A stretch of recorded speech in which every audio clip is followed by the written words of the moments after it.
I never thought I'd become the kind of woman who'd kick down her own son's door on Thanksgiving Day. But life has a way of turning you into someone you never imagined you'd be.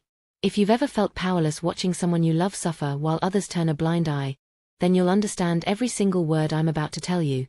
And before I dive into this story that changed everything for me, let me ask you something. Drop a comment and tell me where you're watching from, because what happened to me could happen to any grandmother, anywhere in this country.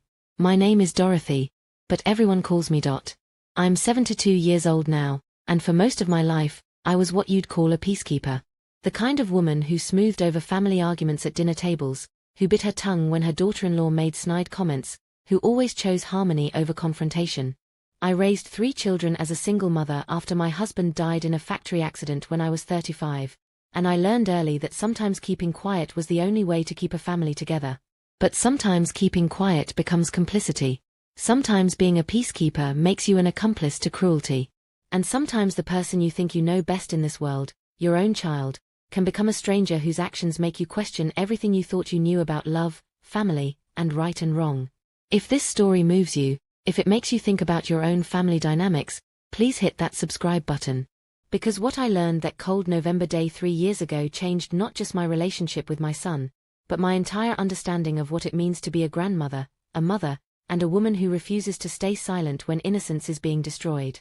My son Trevor is my middle child, 43 years old, and for most of his life, he was my golden boy.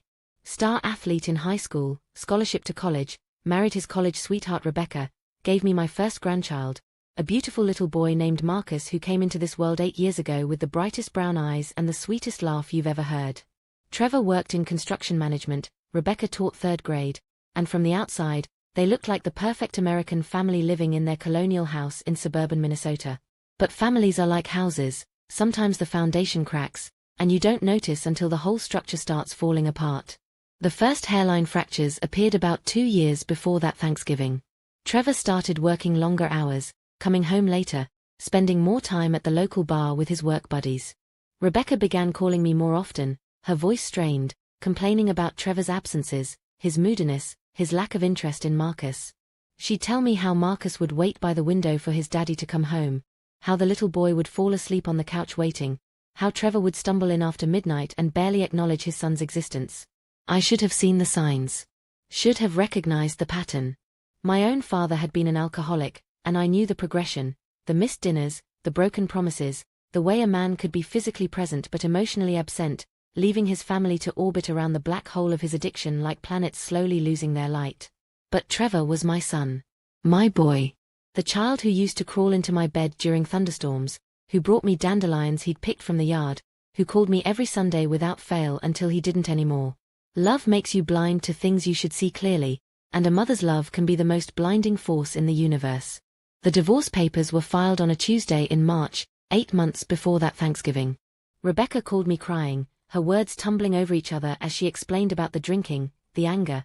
The night Trevor came home and screamed at Marcus for leaving toys on the floor. She told me about the custody battle that was brewing, about Trevor's lawyer who was promising he'd get 50-50 custody despite Rebecca's concerns about his drinking and his increasingly erratic behavior. I tried to be supportive to both of them. Tried to be the grandmother who could bridge the gap, who could help Marcus understand why mommy and daddy weren't living together anymore. Why daddy only saw him every other weekend. Why everything that had been stable and predictable in his young life was suddenly chaos and confusion. But what I didn't know, what no one told me until it was almost too late, was how deep Trevor's resentment ran. How he blamed Rebecca for everything that had gone wrong in his life, how he saw Marcus not as his beloved son but as a weapon in his war against the woman who'd had the audacity to leave him. How custody visits had become opportunities for psychological warfare, with an 8-year-old boy caught in the crossfire. The weekend visits started becoming inconsistent. Trevor would cancel at the last minute, leaving Marcus sitting by the window with his overnight bag packed, waiting for a father who wouldn't show. Or he'd pick Marcus up hours late, making the boy wait outside Rebecca's apartment building in all kinds of weather because he was too proud to knock on the door and too stubborn to call ahead. Rebecca would text me photos sometimes, Marcus sitting on the front steps with his little suitcase, checking his Spider-Man watch every few minutes, asking when Daddy was coming. My heart would crack a little more each time I saw those pictures, but I told myself it was just the messiness of divorce, the growing pains of a new custody arrangement. Trevor was hurting, I reasoned. He was acting out. But he'd come around. He loved Marcus. He'd figure it out. But the thing about denial is that it requires you to keep moving the line of what's acceptable. First, you excuse the lateness. Then you excuse the cancellations. Then you excuse the fact that when Trevor does show up, Marcus comes back quiet and withdrawn, his usual chatter replaced by a silence that seems too heavy for such small shoulders to carry. Rebecca started documenting everything, the missed visits, the times Trevor would drop Marcus off early without calling, the instances where she suspected Trevor had been drinking during his custody time. She was building a case to modify the custody agreement, to protect Marcus from the emotional whiplash of having a father who treated him more like a burden than a blessing. I should have supported her efforts.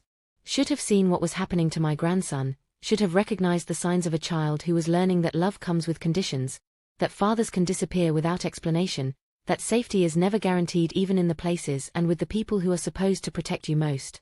Instead, I kept making excuses for Trevor. Kept believing that blood was thicker than water, that family loyalty meant supporting your child even when that child was failing spectacularly at being a parent himself.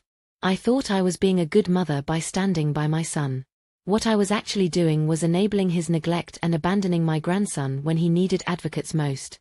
The custody battle escalated through the summer and into the fall. Court dates, mediation sessions, psychological evaluations, all of it taking a toll on everyone involved, but especially on Marcus, who was starting second grade while his entire world continued to shift beneath his feet like quicksand. By November, Trevor had been awarded limited supervised visitation after Rebecca presented evidence of his drinking and erratic behavior. He was furious, humiliated, and looking for someone to blame. And in his mind, that someone was Rebecca, the woman who'd destroyed his perfect life and turned his son against him. What I didn't know was that Trevor had been planning something for Thanksgiving. Something that would prove to everyone, to Rebecca, to the courts, to me, that he was still Marcus's father and that no judge, no ex-wife, and no custody agreement was going to keep him from his son on the most important family holiday of the year.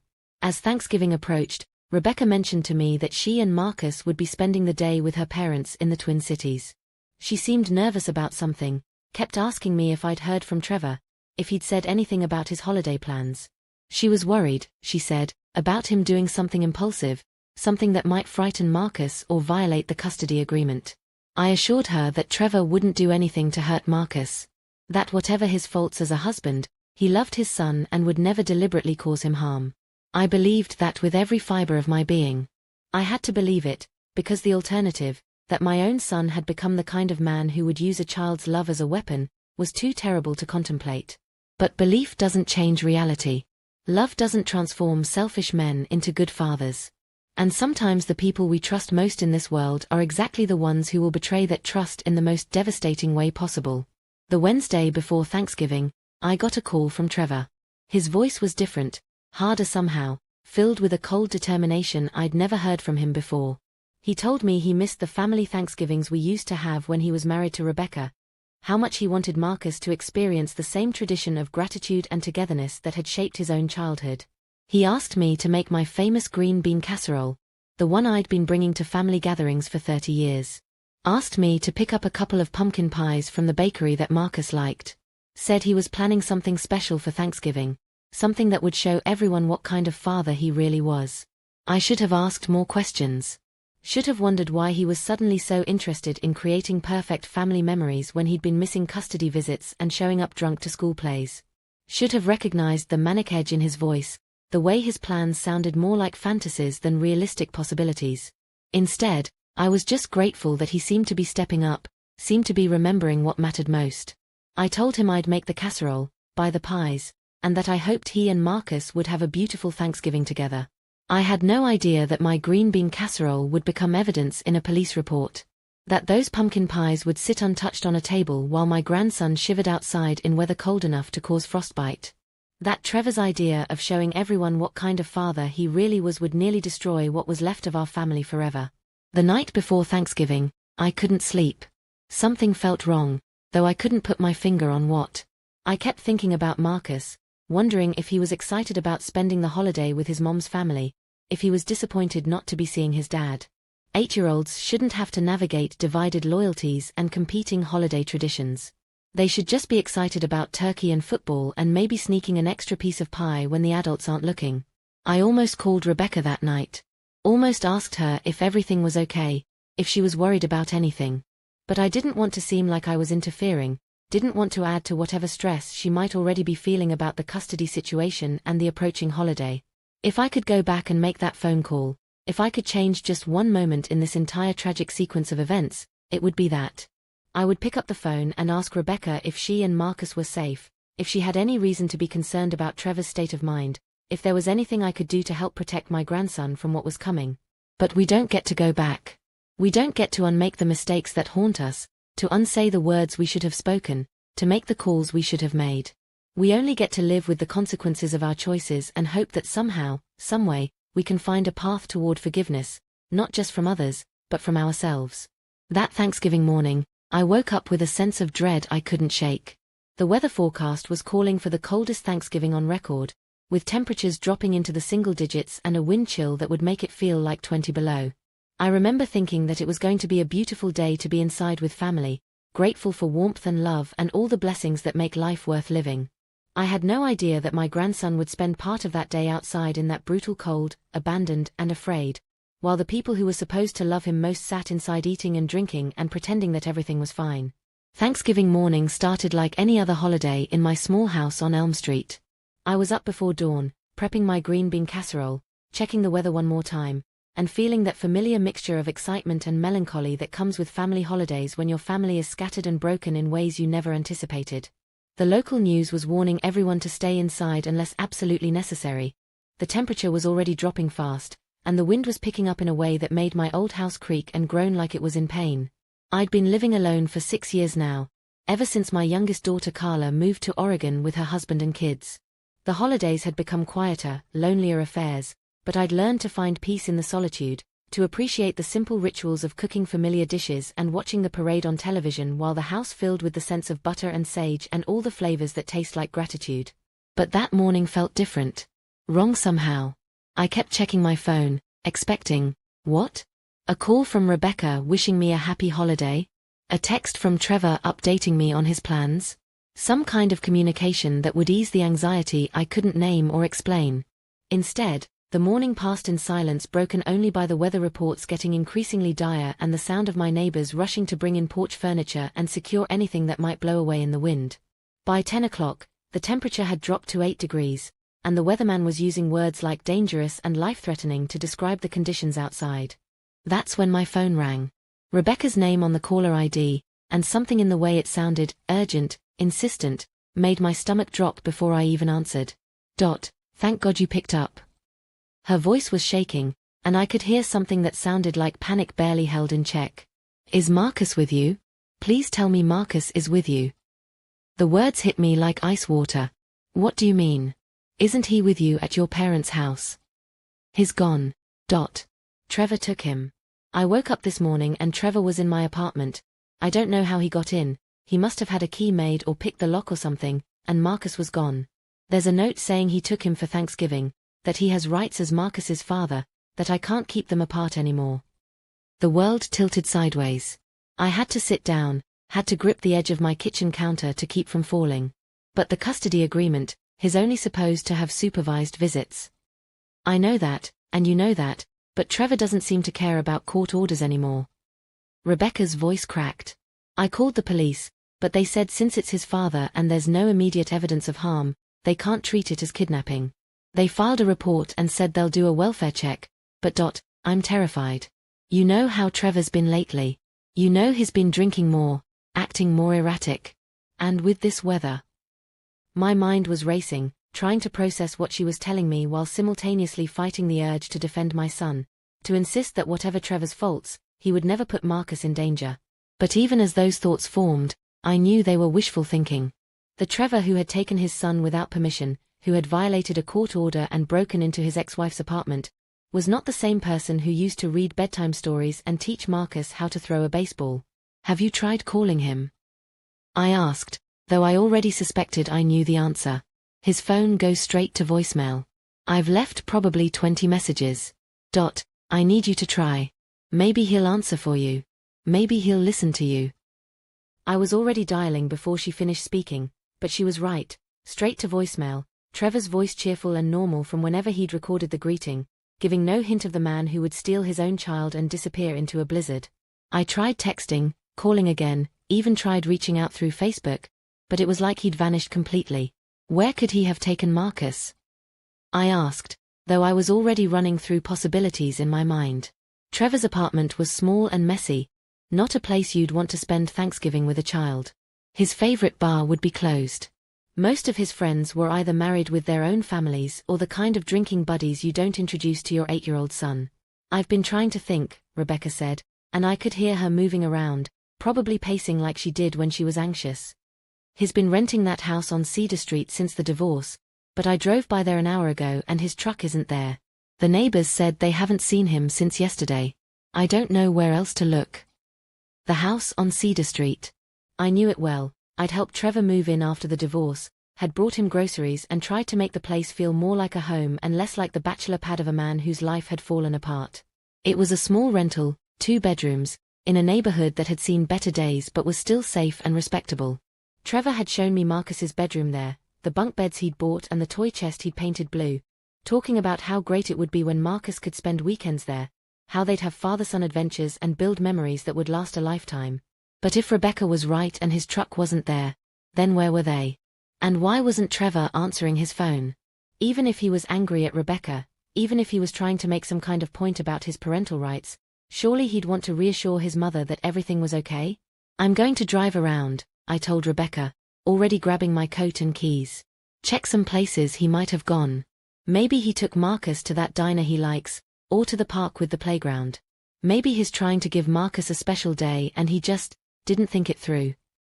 Even as I said it, I knew how weak it sounded. The temperature was dropping by the hour, the wind was howling like something alive and angry, and no sane person would take a child to a playground or for a walk in conditions like these. But I needed to believe there was an innocent explanation, needed to hope that Trevor was just being thoughtlessly selfish rather than dangerously neglectful. Call me the second you find them, Rebecca begged. Or if you hear anything. Anything at all. I'm going to keep driving around the city, checking anywhere I can think of. My parents are calling all the hospitals and urgent care centers, just in case. She didn't finish the sentence, but we both knew what she was thinking. Just in case Trevor had been in an accident. Just in case Marcus had been hurt. Just in case this story was going to have the kind of ending that makes the local news and haunts families forever. I bundled up in my warmest coat, boots, and gloves, and headed out into what felt like the coldest day I'd ever experienced. The wind cut through my layers like they were paper, and I could feel my eyes watering and my nose starting to run before I'd even made it to my car. If this was how brutal it felt for me as an adult with proper winter gear, what would it be like for a child? I drove slowly through the empty streets, visibility limited by the blowing snow, checking every place I could think of that might appeal to Trevor's sense of father-son bonding. The McDonald's with the play area was closed for the holiday. The movie theater was closed. The park where Trevor used to take Marcus to feed the ducks was deserted, the playground equipment looking like abstract art sculptures made of ice and snow. As I drove, I found myself thinking about the last time I'd seen Marcus. It had been 2 weeks ago, when Rebecca brought him by for what she called a maintenance visit. Just an hour or so every few weeks to keep our relationship alive without putting Marcus in the middle of the adult drama that was consuming his parents. He'd seemed different that day. Quieter. More cautious. The easy laughter and constant chatter that had always defined his personality seemed muted, replaced by a watchfulness that broke my heart. I'd asked him about school, about his friends, about whether he was excited for Thanksgiving. His answers were careful, measured in a way that 8-year-olds' answers shouldn't be. He told me about his teacher, about a book report he was working on, about his friend Jake who had gotten new sneakers that lit up when he walked. But when I asked about his dad, about their weekend visits, Marcus had just shrugged and said they were okay in a tone that suggested they were anything but. Children learn to protect adults from difficult truths. They learn to say things are fine when they're not, to minimize their own pain to avoid creating more conflict in an already fractured world.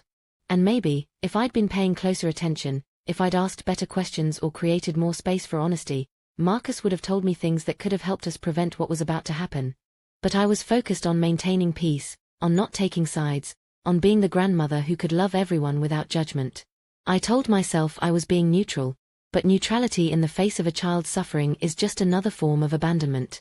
I'd been driving for over an hour when I decided to check Trevor's house one more time. Maybe Rebecca had missed his truck, or maybe he'd come back since she'd driven by. The Cedar Street house was only 10 minutes from my own neighborhood, in a part of town that had been built up in the 1970s with modest ranch-style homes and small front yards. As I turned onto Cedar Street, I could see Trevor's red pickup truck parked in the driveway, and my heart leaped with relief and anger in equal measure. He was here. Marcus was safe. Whatever game Trevor was playing, whatever point he was trying to make, at least they were inside, warm, probably watching football and eating snacks while I'd been driving around in a blizzard worried sick about them. But as I pulled into the driveway behind the truck, I noticed something that made my stomach clench with dread. The truck was covered with snow, the kind of heavy accumulation that suggested it had been parked there for hours. And there were no footprints leading from the truck to the front door, no signs of recent activity, no indication that anyone had been coming or going from this house since the snow had started falling in earnest. I knocked on the front door, then knocked harder when there was no answer. I called Trevor's name, tried peering through the front windows, but the curtains were drawn and I couldn't see anything inside. The house felt empty, abandoned, like a movie set waiting for actors who would never arrive. That's when I started walking around to the back of the house, following the property line, looking for any sign of life or activity. And that's when I saw him. Marcus was sitting on the back steps, hunched over with his arms wrapped around his knees, wearing nothing but a thin t-shirt, shorts, and sneakers. His lips were blue, his whole body was shaking, and when he looked up at me, I could see that his face was streaked with tears that had frozen into little ice crystals on his cheeks. Grandma. His voice was small and confused, like he wasn't sure if I was real or some kind of hallucination brought on by the cold. I can't get inside. The door is locked and Daddy won't answer when I knock. I was next to him in seconds, wrapping him in my coat, pulling him against my body to share whatever warmth I had. His skin was ice cold, and he was shivering so violently I could feel it through my own bones. How long had he been sitting out here? How long had Trevor left his 8-year-old son outside in life-threatening cold while he... What? Slept off a hangover? Hid inside pretending not to hear? Passed out drunk on his couch? It's okay, baby, I whispered into his hair, trying to keep my voice calm and reassuring even though I was ready to commit murder. Grandma's here now. You're safe. Let's get you warmed up. I scooped him up, he felt lighter than he should have, more fragile, and carried him to my car, blasting the heat and rubbing his hands and feet to get the circulation going. He wasn't responding the way he should have been. His movements were sluggish, his speech slurred, his eyes unfocused. These were signs of hypothermia, and if I hadn't found him when I did, I don't want to think about what might have happened if I hadn't decided to check Trevor's house one more time.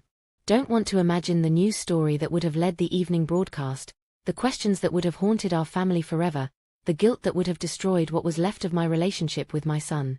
But I had found him. Marcus was alive, warming up in my car, starting to look more like himself as the heat thawed out his tiny body. And now I had to decide what to do about the man inside that house who had left his own child outside to freeze while he did God knows what behind locked doors. Getting Marcus warmed up in my car took 20 minutes that felt like 20 hours. I kept the engine running, heat blasting, while I rubbed his hands and feet and watched his color slowly return from the frightening blue-white it had been when I found him. He told me in halting, confused sentences about how Daddy had brought him here early that morning, how they'd played video games for a while, how Daddy had told him to wait outside while he took care of something important and that he'd be right back. How long have you been outside, sweetheart? I asked, trying to keep my voice gentle while rage built in my chest like pressure in a boiler. Marcus looked at his Spider-Man watch, the one Rebecca had given him for his birthday. I think, since the cartoons ended. The ones on Saturday morning?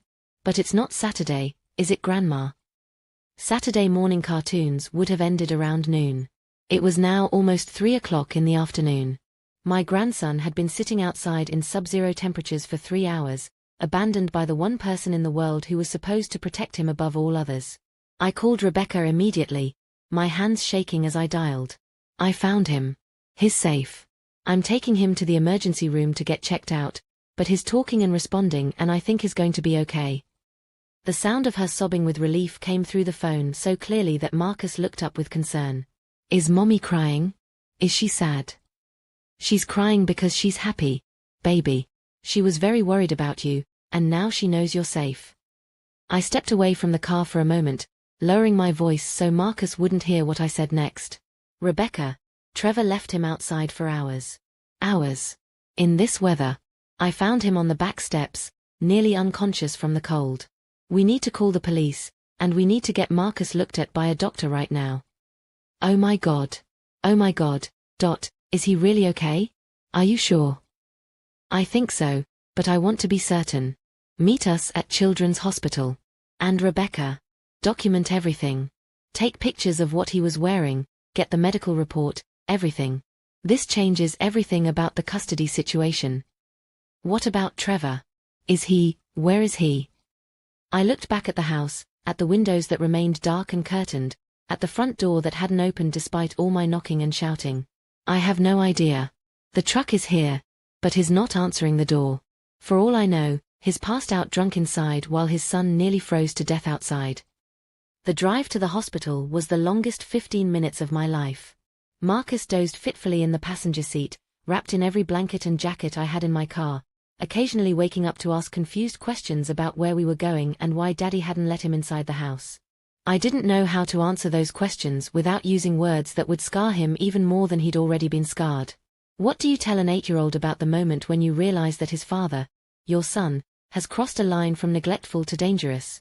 How do you explain that love sometimes isn't enough, that being someone's parent doesn't automatically make you safe, that the adults who are supposed to protect you can sometimes be the ones you need protection from? The emergency room staff took one look at Marcus, still shivering despite the heated car ride, his lips still tinged with blue, his confusion and disorientation, and immediately started treatment for hypothermia.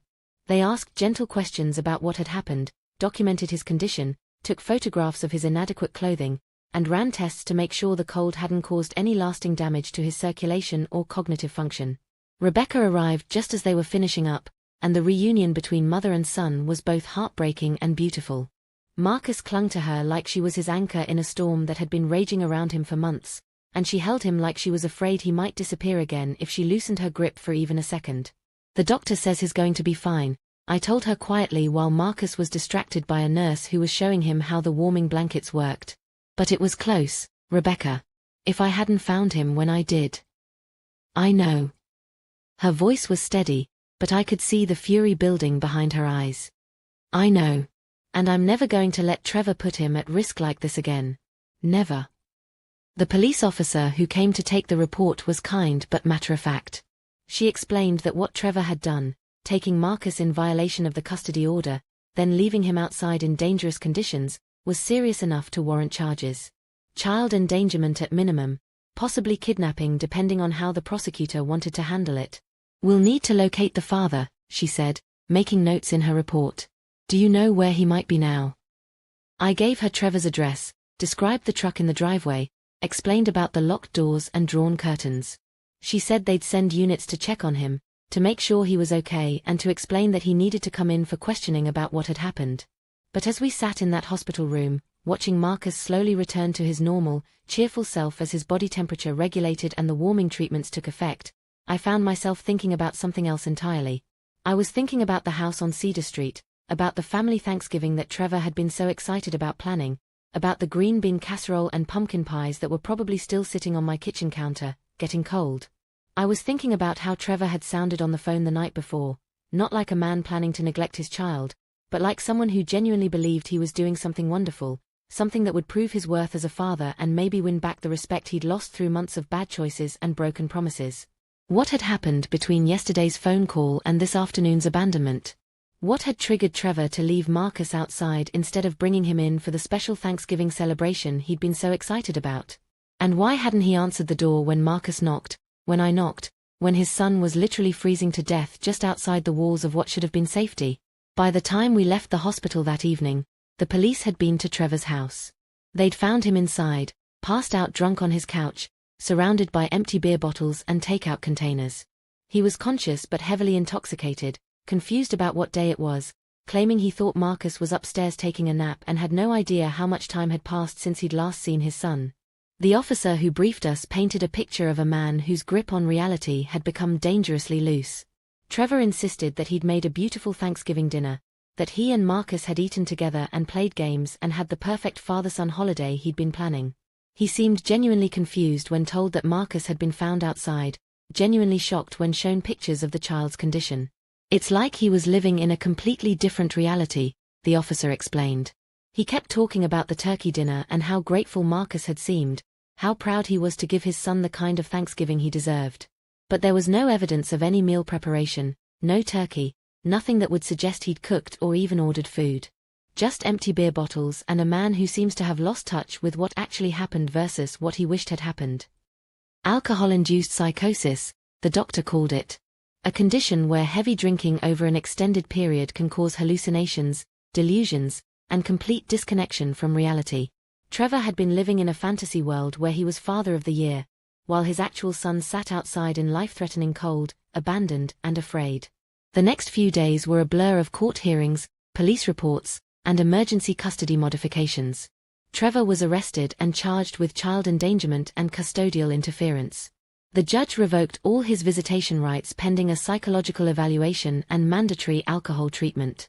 Rebecca was granted sole physical custody with supervised visits only after Trevor could prove he'd been sober for at least 6 months.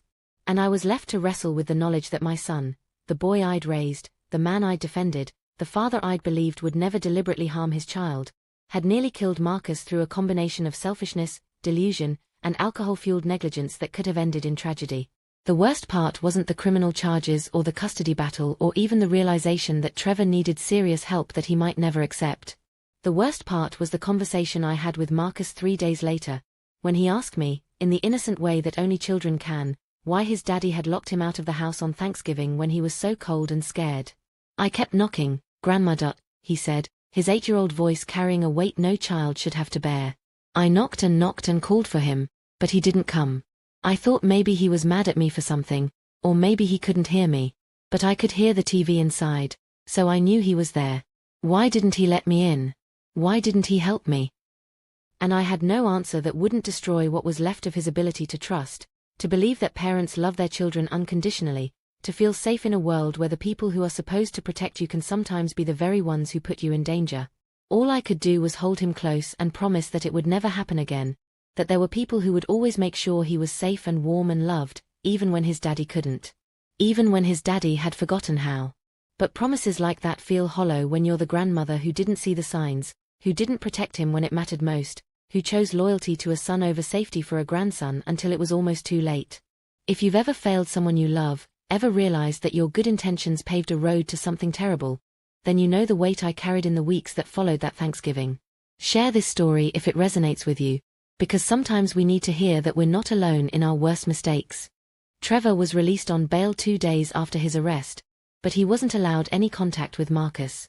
The restraining order was clear and absolute: no visits, no phone calls, no contact through third parties, no showing up at school events or birthday parties or any of the places where a father might normally intersect with his child's life. For all practical purposes, Marcus was now fatherless, and the man who had caused that situation was my own son. I should have been relieved. Marcus was safe, Rebecca had full custody, and the courts were taking the situation seriously, but instead, I felt like I was drowning in a sea of guilt and regret that threatened to pull me under every time I tried to surface for air. Because the truth was, I had enabled this. For months, I had made excuses for Trevor's behavior, dismissed Rebecca's concerns as the vindictive complaints of an angry ex-wife, and prioritized family harmony over child safety. I had been so afraid of losing my son that I'd nearly lost my grandson instead. The night after Trevor's release, he showed up at my house. I should have called the police immediately. His bail conditions included staying away from family members who were involved in Marcus's care, and I was technically in violation by even speaking to him.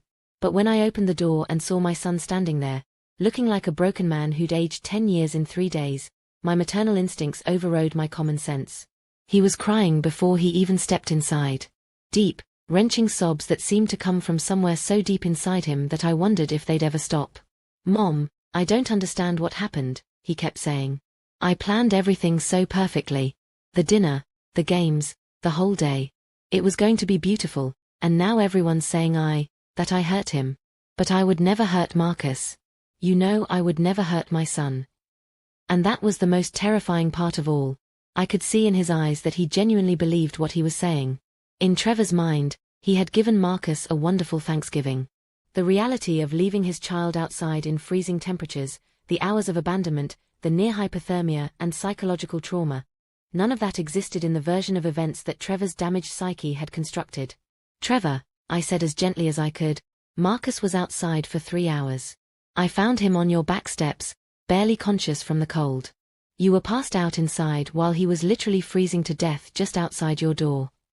He stared at me like I was speaking a foreign language. No, that's not. We were inside together. We ate dinner and watched football and he told me about school. He was happy, Mom. He was so happy to be with his dad. The doctors had warned me about this, that alcohol-induced psychosis could create false memories that felt completely real to the person experiencing them.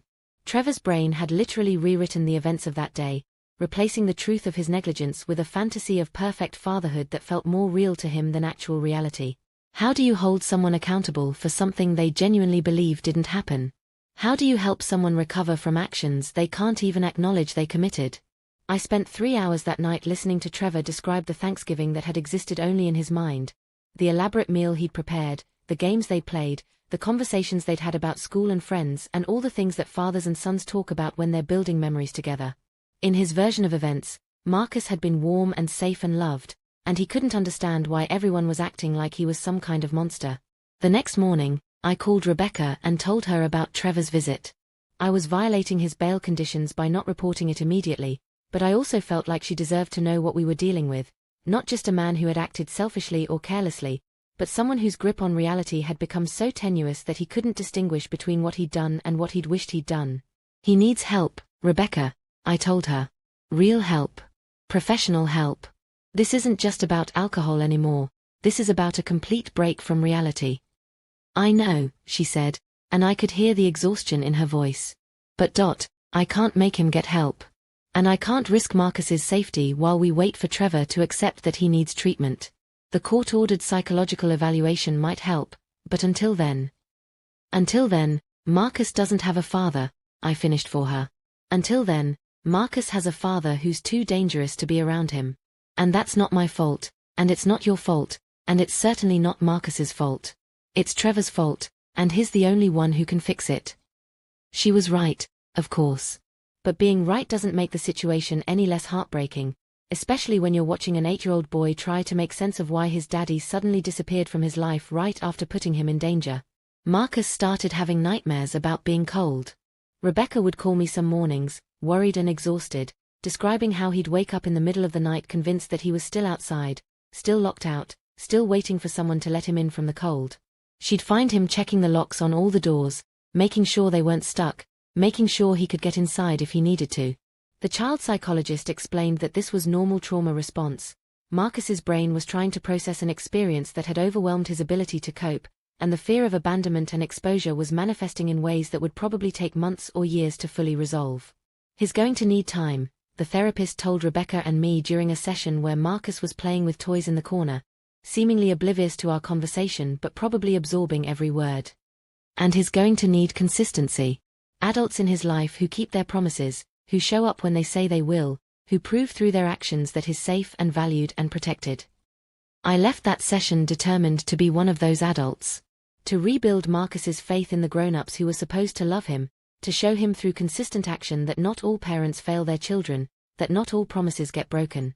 But I also left carrying the weight of knowing that I had already failed him once. That when he needed advocates most, I had chosen neutrality. That my desire to avoid taking sides had left him more vulnerable to the very harm I thought I was preventing. The weeks leading up to Christmas were strange and hollow.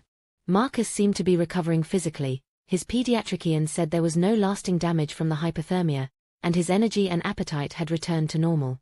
But emotionally, he was different. More cautious. Less trusting. Quick to notice when adults seemed distracted or upset, as if he was constantly monitoring the emotional weather around him to predict the next storm. Trevor had enrolled in court-mandated alcohol treatment, but he was fighting the program every step of the way. His counselor called me twice to express concerns about his participation. He was attending sessions but refusing to acknowledge that he had a problem, insisting that the whole situation was a misunderstanding blown out of proportion by vindictive ex-wives and overreacting grandmothers. He keeps talking about getting his son back, the counselor told me during one of these calls. But he won't engage with the reality of what he did to lose custody in the first place. Until he can acknowledge the harm he caused, he's not going to make real progress in recovery. Christmas came and went quietly. Rebecca, Marcus, and I celebrated together at my house, a small, subdued affair that felt more like survival than celebration. Marcus asked once where his daddy was, and when I explained that daddy was learning how to be healthier and safer, he just nodded and went back to his new Lego set like the absence of his father was just another fact to be accepted in a world where nothing felt entirely secure anymore. But as winter gave way to spring, something started shifting in me. The guilt and regret that had consumed me for months was slowly being replaced by something harder and more focused. Anger. Not just at Trevor, but at myself for enabling him. At a system that had allowed a dangerous man multiple chances to hurt his child. At the way trauma gets passed down through generations like some kind of toxic inheritance that no one ever thinks to refuse. I started researching. Reading about parental alienation, about alcohol-induced psychosis, about the long-term effects of childhood trauma. I learned about how children who experience abandonment and neglect often grow up to become adults who struggle with relationships, with trust, with their own parenting abilities. And I started to understand that this story wasn't over. That Trevor's actions that Thanksgiving had set in motion a chain of consequences that would ripple through Marcus's life for decades to come, shaping his ability to love and be loved, to trust and be trusted, to feel safe in a world that had already shown him how quickly safety could be stripped away. Marcus deserved better. He deserved justice, not just in the legal sense, though that mattered too, but in the deeper sense of having adults in his life who would fight for his well-being, who would prioritize his needs over their own comfort, who would make sure that what happened to him that Thanksgiving could never happen again. It was time for me to stop being a peacekeeper and start being a warrior for my grandson's future. And that transformation would begin with a conversation I should have had months earlier. A conversation about accountability, about consequences, and about what it really means to protect the children we claim to love. Spring brought more than just warmer weather and blooming flowers. It brought clarity, the kind that comes when grief and guilt finally burn away enough of the fog to let you see what's really been happening all along. By April, 6 months after that terrible Thanksgiving, I had transformed from the grandmother who made excuses into someone I barely recognized. A woman who woke up every morning thinking about justice and went to bed every night planning how to ensure that Marcus would never be vulnerable again. The change started with small things. I began documenting everything related to Trevor's case, keeping a detailed journal of his progress in court-mandated treatment, his compliance with the restraining order, and any attempts he made to contact me or other family members about getting access to Marcus. I researched family law, child psychology, and the long-term effects of parental abandonment. I became the kind of informed, relentless advocate that I should have been from the very beginning. But knowledge is a double-edged sword. The more I learned about childhood trauma, the more I understood how profoundly that Thanksgiving had damaged Marcus in ways that might not become fully apparent for years. Children who experience abandonment by a parent often struggle with anxiety, depression, and relationship difficulties well into adulthood. They have trouble trusting that people will stay, trouble believing they're worthy of love, trouble feeling safe even in situations that pose no actual threat. Marcus was 8 years old, and his father had already taught him that love comes with conditions, that safety is never guaranteed, and that the people who are supposed to protect you might leave you out in the cold, literally and figuratively, when it suits their purposes. These were lessons that no child should learn, wounds that might never fully heal, betrayals that could poison his ability to form healthy relationships for the rest of his life. And Trevor was playing the victim. I learned this during a phone call from his treatment counselor in May, 7 months after the incident. "Mrs. Patterson, I need to be honest with you about your son's progress in the program. He's attending sessions as required by the court, but he's not engaging with the material in a way that suggests genuine commitment to change." "What do you mean?" I asked, though I had a sinking feeling I already knew. He continues to maintain that the events of last Thanksgiving have been exaggerated or misrepresented. He admits to drinking too much that day, but he insists that he never put Marcus in any real danger. He claims that his ex-wife and the court system are conspiring to keep him away from his son, and he seems to view his treatment as something he has to endure to get his custody rights back rather than as an opportunity to address the underlying issues that led to the incident. In other words, Trevor was going through the motions of recovery without actually recovering. He was checking the boxes required by the court order while maintaining the same delusional thinking that had nearly killed his son. And as long as he completed the program, regardless of whether he actually learned anything from it, there was a chance he might eventually be granted supervised visitation rights again. The thought of Trevor getting any access to Marcus while still believing that he'd done nothing wrong filled me with a rage I'd never experienced before. This wasn't the hot anger of a moment of crisis, but something cold and calculating and utterly focused on protecting my grandson from further harm. That night, I called Rebecca. "We need to talk," I told her. "About Trevor's treatment, about what happens when his court-ordered program ends, about making sure Marcus is protected long-term." We met the next evening at a coffee shop near her apartment, both of us looking like women who'd been carrying too heavy a burden for too long. Rebecca had lost weight since Thanksgiving, her face drawn with the constant stress of single parenting while watching for signs that her ex-husband might try to violate the restraining order. "He's been driving by Marcus's school," she told me quietly, stirring sugar into her coffee with hands that shook slightly. "Not stopping, not getting out of his truck, but driving by slowly during pickup time.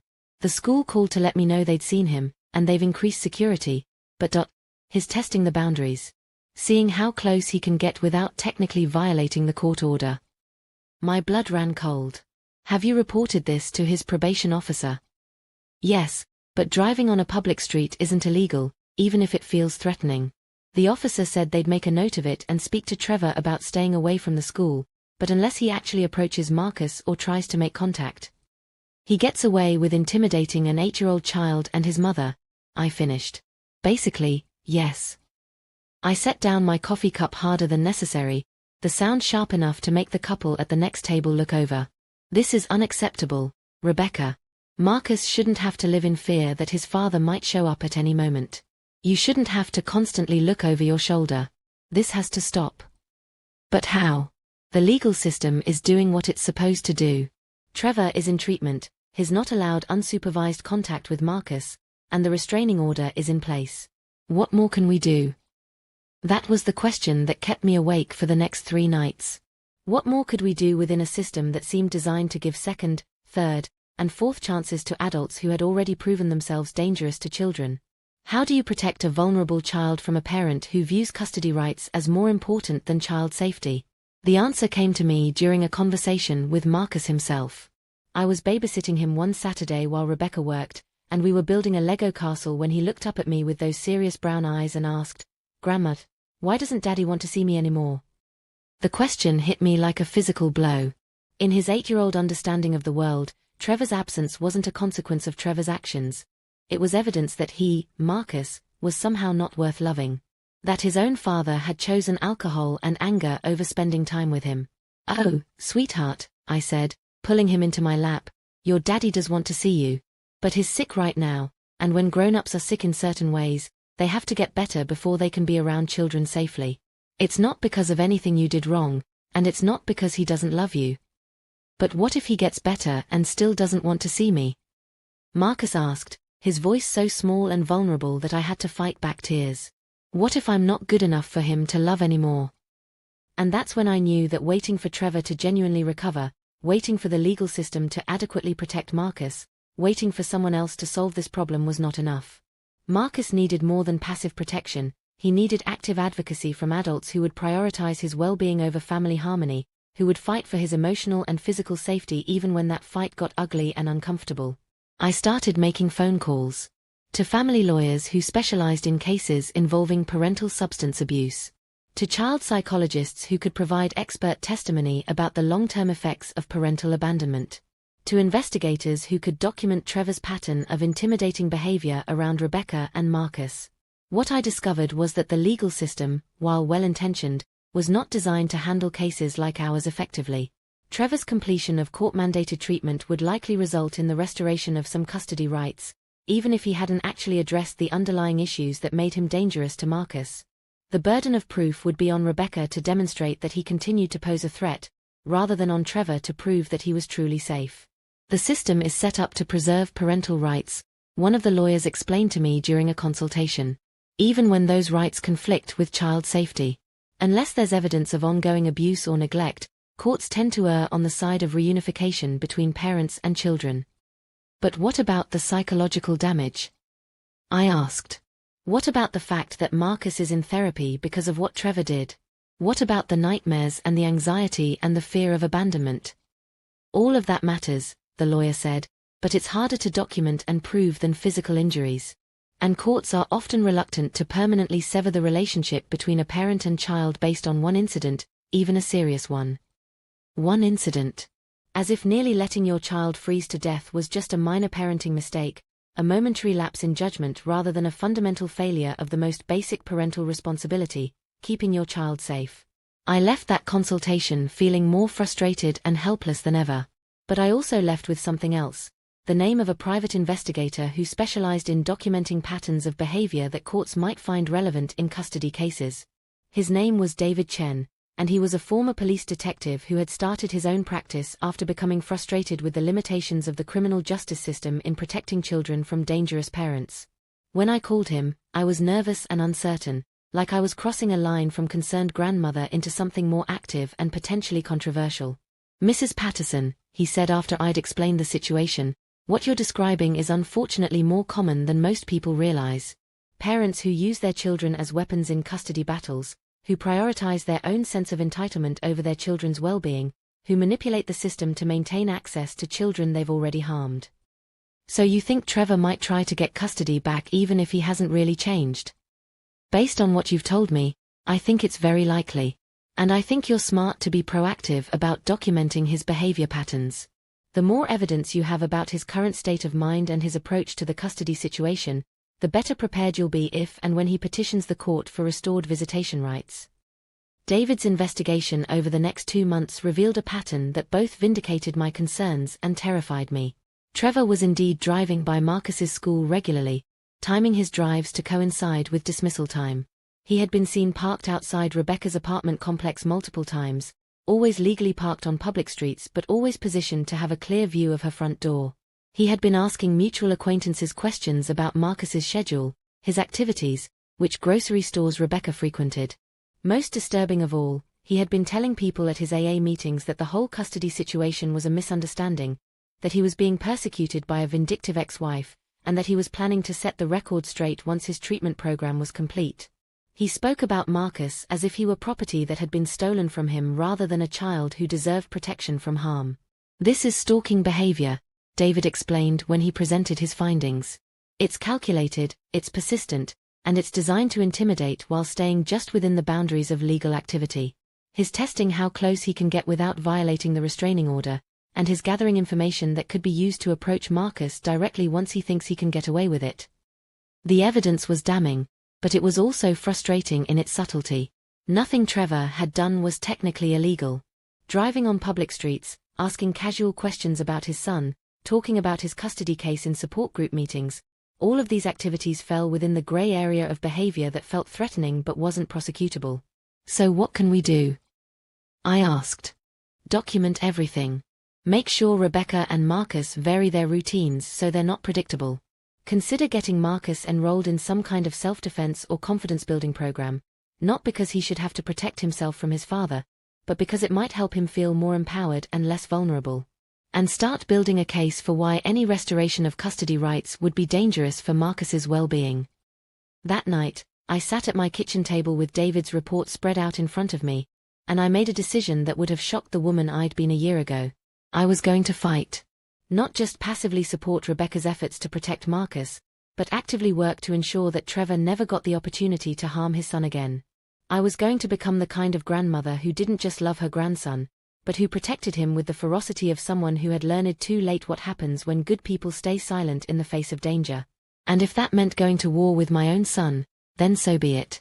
Summer arrived with the kind of oppressive heat that makes everything feel urgent and uncomfortable, but I barely noticed the weather. I was consumed by a single purpose: building an ironclad case that would prevent Trevor from ever getting unsupervised access to Marcus again. The private investigator's report had given me a roadmap, and I was determined to follow it to whatever destination it led, regardless of what it might cost me personally. I'd never been a strategic thinker before. My approach to family problems had always been to smooth things over, to find compromises that made everyone moderately unhappy rather than solutions that actually addressed underlying issues.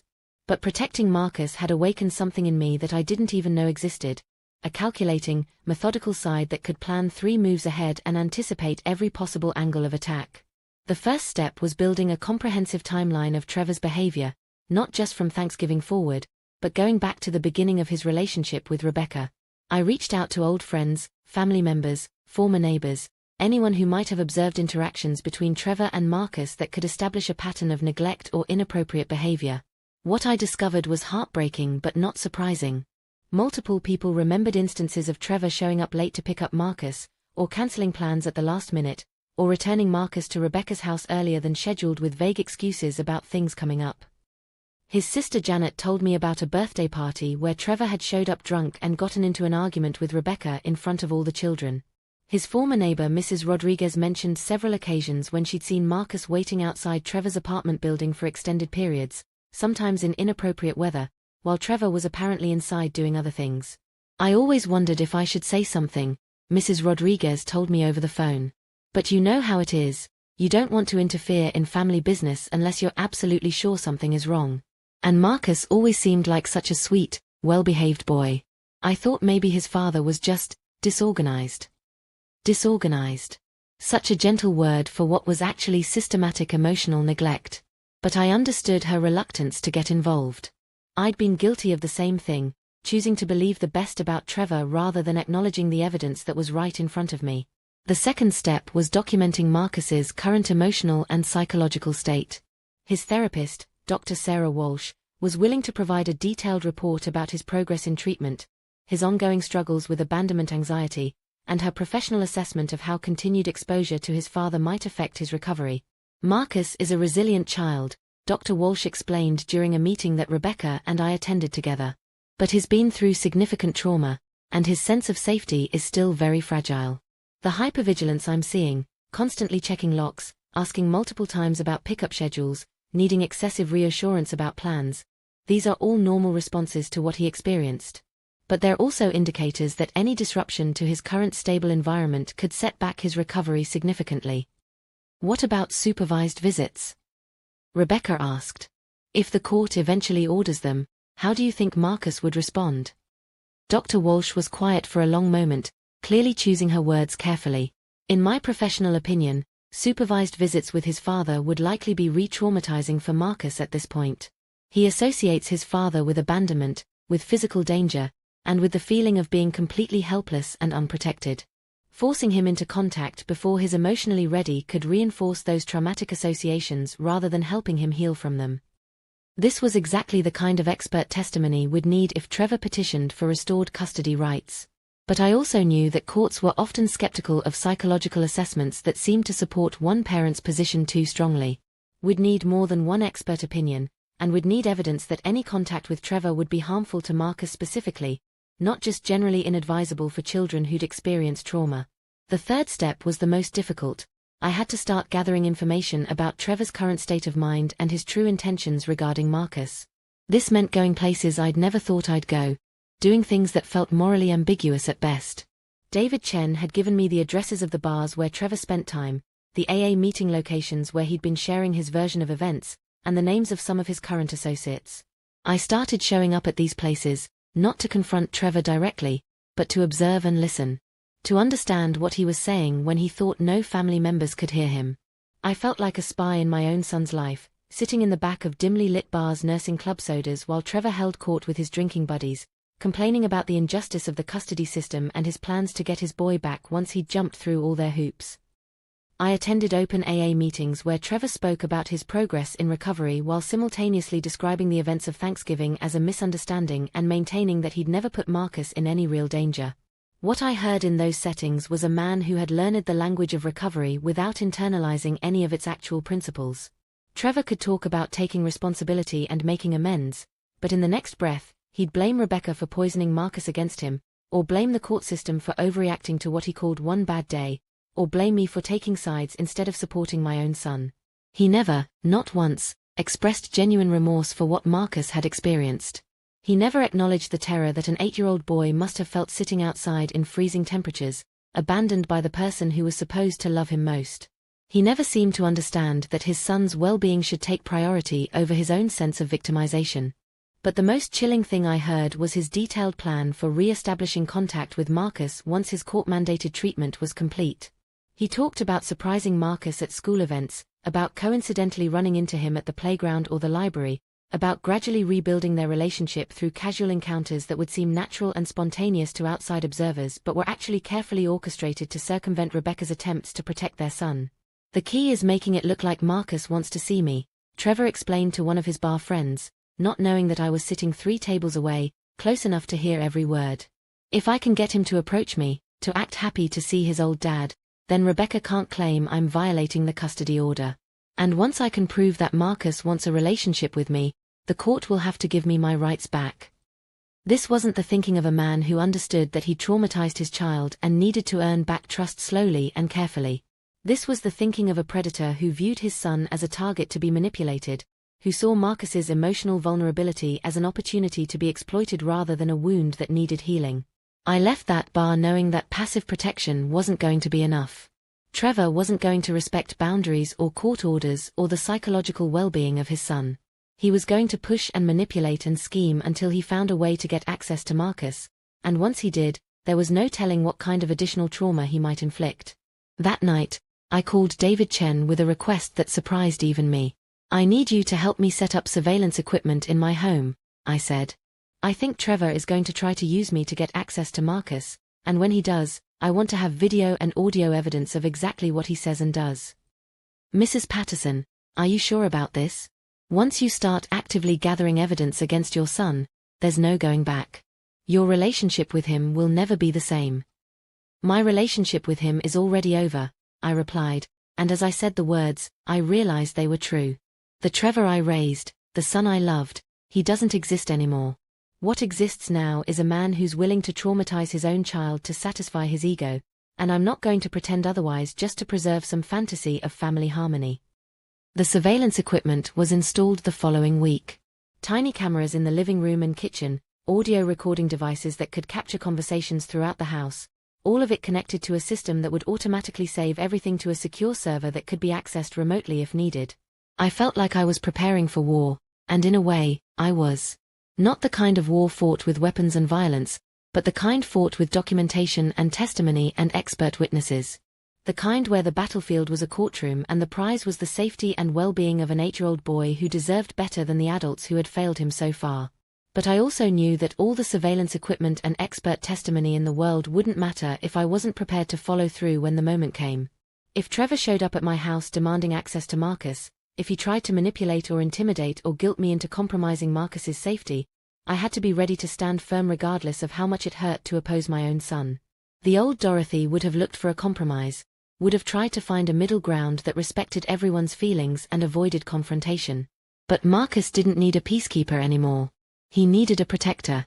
He needed someone willing to go to war for his safety, even if that war was against her own child. And as the summer stretched toward fall, as Trevor's court-mandated treatment program neared its completion, I prepared for the battle that I knew was coming. Because one way or another, this story was going to reach its climax soon, and when it did, I was going to be ready. October arrived with the kind of crisp autumn air that usually made me think of apple cider and cozy sweaters, but this year it just felt like a countdown. Trevor's treatment program would end on November 15th, and his lawyer had already filed a motion requesting restored visitation rights starting the weekend before Thanksgiving, almost exactly 1 year after he'd nearly killed his son through neglect and alcohol-induced delusion. The symbolism wasn't lost on anyone. Trevor wasn't just asking for his parental rights back. He was demanding them for the same holiday when he'd shattered Marcus's sense of safety and security. It felt like a deliberate provocation, a way of asserting that his desires as a father superseded any concern for the trauma his son had experienced. Rebecca was a wreck. The court date was set for November 20th, 5 days before Thanksgiving, and despite all the evidence we'd gathered, despite Dr. Walsh's expert testimony and the private investigator's documentation of Trevor's stalking behavior, there was no guarantee that the judge would deny his request. Family courts are notoriously reluctant to permanently sever the relationship between a parent and child, and Trevor's completion of court-mandated treatment would weigh heavily in his favor. What if they grant supervised visits? Rebecca asked me during one of our weekly coffee meetings, her hands shaking as she lifted her cup. What if I have to sit there and watch him interact with Marcus, pretending everything is fine while my son has panic attacks every night leading up to it? I'd been wondering the same thing. Marcus was doing better in therapy, but he was still fragile. Still prone to nightmares about being cold and abandoned. Still hypervigilant about checking doors and making sure he had ways to get inside if he was left outside. The thought of forcing him into contact with Trevor before he was emotionally ready seemed like a form of sanctioned child abuse. But I'd also learned something important over the past few months of investigation and documentation. The legal system responds to facts, not feelings. If we wanted to protect Marcus, we needed more than our concerns about his emotional well-being. We needed concrete evidence that Trevor continued to pose a threat to his son's safety. That evidence came sooner than I expected. On November 8th, exactly 1 week before Trevor's treatment program ended, I got a phone call from the treatment center. The director, a soft-spoken woman named Carol Mitchell, sounded uncomfortable and professional in the way that people do when they're about to deliver bad news. "Mrs. Patterson, I'm calling because we've had to terminate your son from the program due to violations of our conduct policies." My heart stopped. What kind of violations? Without going into specifics that would violate confidentiality, I can tell you that Trevor was discovered to be recording group sessions without permission, and when confronted about this, he became verbally aggressive towards staff and other participants. We also have reason to believe that he's been sharing private information about other participants outside of the group setting, which is a serious breach of trust and confidentiality. So he won't be completing the program? No. And Mrs. Patterson, I feel I should tell you that in my 15 years of running this facility, I've never encountered someone who completed the required hours of participation while demonstrating such a fundamental lack of understanding about the principles of recovery and accountability. Your son attended every session, participated in every required activity, but he never engaged with the material in any meaningful way. If anything, his attitudes about alcohol and responsibility seemed to harden over the course of the program rather than evolve. This should have been devastating news. Trevor's failure to complete treatment would certainly impact his chances of getting custody restored. But instead, I felt a strange sense of relief. The Trevor who had recorded AA meetings without permission, who had violated the trust of vulnerable people trying to recover from addiction, who had become aggressive when confronted about his behavior, this was the real Trevor. This was the man who valued his own agenda over everyone else's well-being, including his son's. I immediately called Rebecca and then David Chen, sharing the news about Trevor's dismissal from treatment. This changed everything about his upcoming court hearing. Instead of appearing before the judge as someone who had successfully completed mandated treatment, he would be explaining why he'd been kicked out of the program for behavioral violations. "This is actually perfect," David said, and I could hear him typing notes as we spoke. "It demonstrates exactly the pattern of behavior we've been documenting: Trevor's inability to respect boundaries, his tendency to manipulate systems for his own benefit, and his complete lack of genuine accountability for his actions." But I also knew that Trevor's dismissal from treatment would make him desperate, unpredictable, and potentially more dangerous than before. He'd been banking on completing the program to restore his custody rights, and now that avenue was closed to him. Men like Trevor don't respond well to having their plans thwarted, especially when they feel victimized and misunderstood. I was right to be concerned. 3 days later, on November 11th, Trevor showed up at my house. I was in my kitchen making dinner when I heard the familiar sound of his pickup truck in my driveway. My heart started racing immediately, not with the excitement of seeing my son, but with the adrenaline response of someone who recognized danger approaching. The surveillance equipment that David had installed was already recording, capturing everything for potential use in court proceedings. When Trevor knocked on my door, I almost didn't answer. Part of me wanted to pretend I wasn't home, to avoid whatever confrontation was about to unfold. But I also knew that this moment was inevitable, and it was better to face it on my terms, in my own home, with recording equipment documenting every word. He looked terrible when I opened the door. Unshaven, red-eyed, wearing clothes that looked like he'd slept in them. The smell of alcohol was so strong it nearly knocked me backward, and I realized he was drunk in the middle of the afternoon on a Thursday. "Mom," he said, pushing past me into the house without waiting to be invited, "we need to talk." "Trevor, you're not supposed to be here. The restraining order." "Fuck the restraining order," he spat, and I'd never heard him use that kind of language with me before. "My whole life is falling apart because of a bunch of lies and exaggerations, and my own mother won't even stand up for me.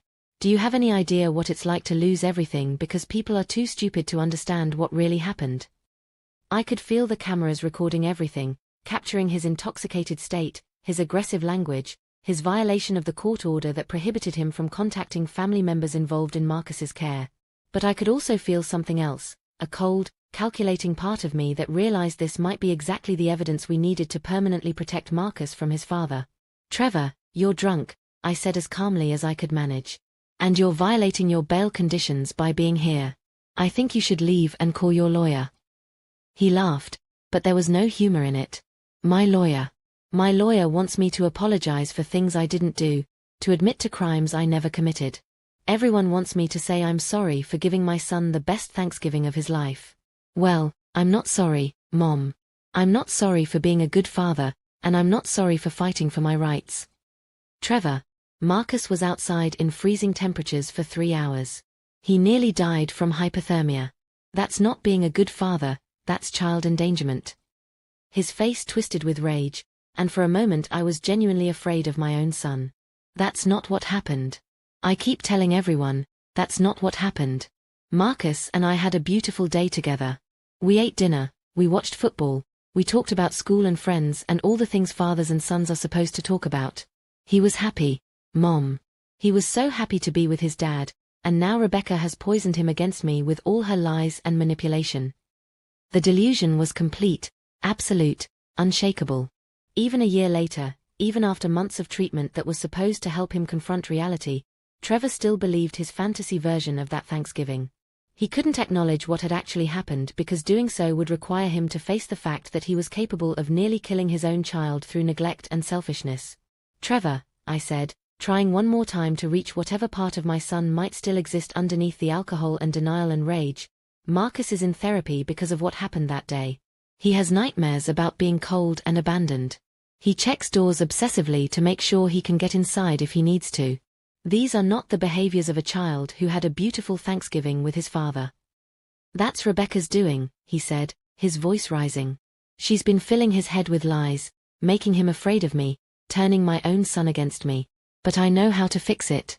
I know how to make him remember what really happened that day. A chill ran down my spine. What do you mean? Trevor started pacing around my living room, his movements agitated and unpredictable. I mean, I'm going to get my son back, with or without the court's permission. I'm going to remind him how much fun we had together, how much he loves his daddy, how happy he was before everyone started filling his head with garbage about hypothermia and endangerment and all that bullshit. Trevor, you can't just take Marcus. The custody order. The custody order is based on lies, he shouted, spinning around to face me with wild eyes. And if you won't help me get my son back voluntarily, then I'll find another way. Marcus belongs with his father, especially on Thanksgiving. Especially this Thanksgiving, exactly 1 year later. I'm going to show everyone what really happened that day. I'm going to prove that I'm a good father and that Marcus loves being with me. The hair on my arms stood up. There was something in his tone, something in the way he was talking about this Thanksgiving and exactly 1 year later that suggested he had a specific plan in mind. A plan that involved recreating the circumstances of the previous year's disaster, perhaps to prove to himself and everyone else that his delusional memories were real. Trevor, what are you planning to do? He stopped pacing and looked at me with an expression that was both cunning and completely unhinged. I'm planning to give my son the Thanksgiving he deserves. The Thanksgiving he'll remember for the rest of his life. And no court order, no restraining order, no vindictive ex-wife is going to stop me from being a father to my boy. He headed for the door, then turned back one more time. You can either help me, Mom, or you can get out of my way. But either way, I'm getting my son back this Thanksgiving. And when I do, when Marcus is happy and safe and loved the way he's supposed to be, everyone will see what really happened last year. Everyone will understand that I never hurt him, that I never would hurt him, that I'm the best father he could ask for. After he left, I sat in my living room for a long time, shaking with a combination of fear, rage, and something that felt almost like grief. The Trevor who had just threatened to kidnap his own son, who had spoken about Marcus like he was a possession rather than a person, who had described traumatizing a child as giving him the Thanksgiving he deserves, this person was not my son. Or maybe he was my son, and I'd just never seen this part of him before. I called Rebecca immediately, then David Chen, then the police to report Trevor's violation of the restraining order and his implied threats to take Marcus. But I also knew that unless Trevor actually attempted to take Marcus, there wasn't much anyone could do to stop him. He was Marcus's biological father, he hadn't explicitly threatened violence, and the family court system was still predisposed to believe that children belonged with their parents whenever possible. That night, as I reviewed the surveillance footage of Trevor's visit, I realized something that chilled me to the bone. He'd mentioned Thanksgiving specifically, had talked about proving something exactly 1 year later. We were now less than 2 weeks away from Thanksgiving, and Trevor had made it clear that he intended to use that holiday to somehow vindicate himself and reclaim his son. The question was, what was he planning to do? And more importantly, how could we stop him before he had another opportunity to traumatize Marcus in service of his own delusional narrative? I spent the next week implementing security measures that I'd never imagined needing. I installed additional locks on my doors, set up motion-activated cameras around my property, and established a communication protocol with Rebecca that would allow us to track each other's movements and Marcus's schedule in real time. Rebecca had Marcus staying with her parents across town, in a neighborhood where Trevor was less likely to know the layout and routines. She'd notified his school about the increased security risk, and they'd agreed to implement additional protocols for pickup and drop-off. But all of these precautions felt inadequate against someone who had already demonstrated that he would violate court orders, ignore restraining orders, and prioritize his own twisted sense of entitlement over his child's safety and well-being. As Thanksgiving approached, I found myself thinking constantly about the upcoming holiday and what Trevor might be planning. Would he try to intercept Marcus on his way to school? Would he break into Rebecca's apartment again? Would he show up at Marcus's therapy appointments or extracurricular activities? What I didn't expect was that he would try to use me as bait. The call came on November 23rd, the day before Thanksgiving. Trevor's voice was slurred but determined, and I could tell he'd been drinking heavily. "Mom, I need you to do something for me. I need you to invite Marcus over for Thanksgiving dinner tomorrow.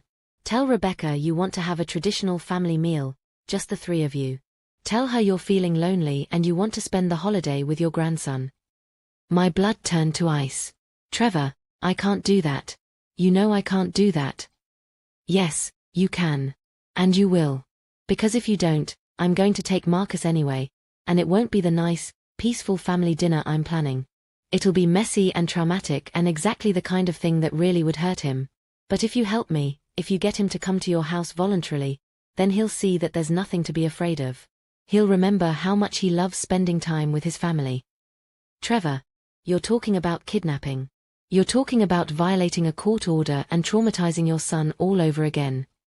"I'm talking about being a father," he screamed into the phone. "I'm talking about my rights. I'm talking about spending Thanksgiving with my son like every other father in America gets to do."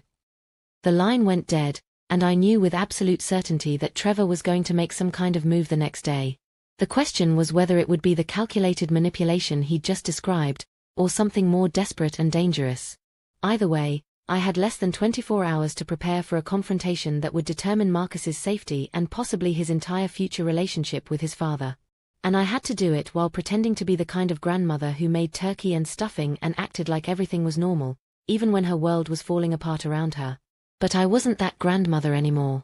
I was the woman who had spent months learning to fight for her grandson's safety, who had gathered evidence and built alliances and prepared for exactly this moment. And tomorrow, on the anniversary of Trevor's most devastating failure as a father, I was going to prove that some battles are worth fighting, regardless of what they cost. I didn't sleep at all the night before Thanksgiving. Every sound outside my house made me jump: a car door slamming, footsteps on the sidewalk, even the wind rattling my windows sounded like someone trying to break in.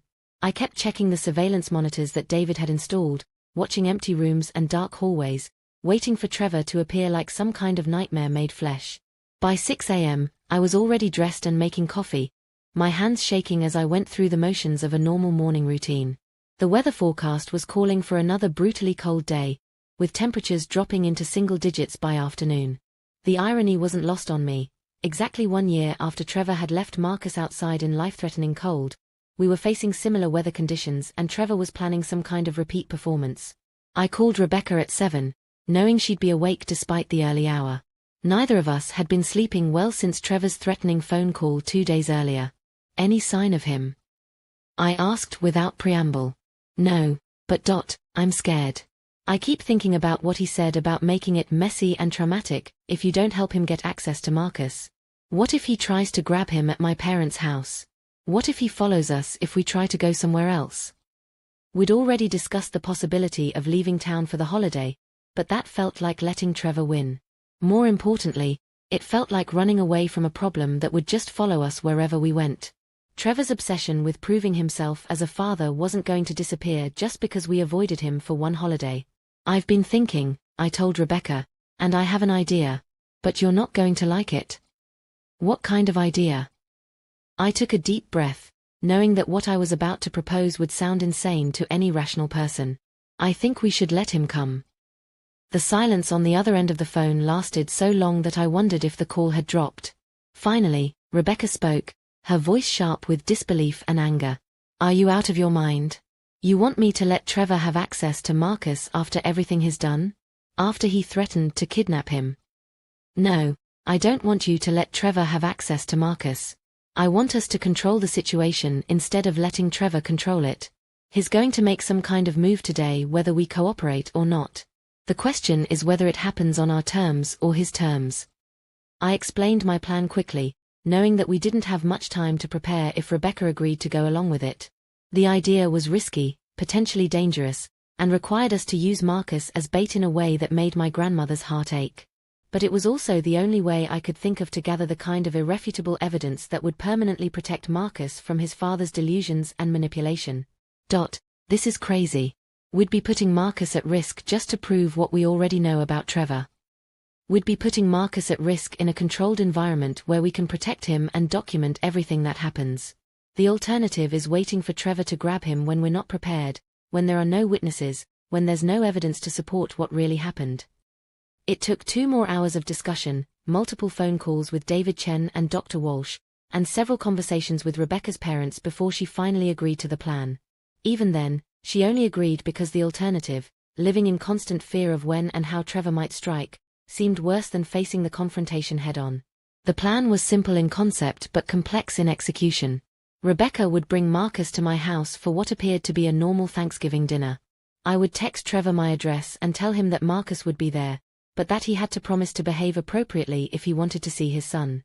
When Trevor arrived, and we all knew he would arrive, the entire interaction would be recorded by the surveillance equipment, providing evidence of his current mental state, his approach to Marcus, and his true intentions. Dr. Walsh would be waiting in the house next door, ready to intervene if Marcus became overwhelmed or if Trevor's behavior became too erratic. David Chen would be parked down the street with backup recording equipment and a direct line to the police. Rebecca's parents would be on standby to take Marcus immediately if things went wrong.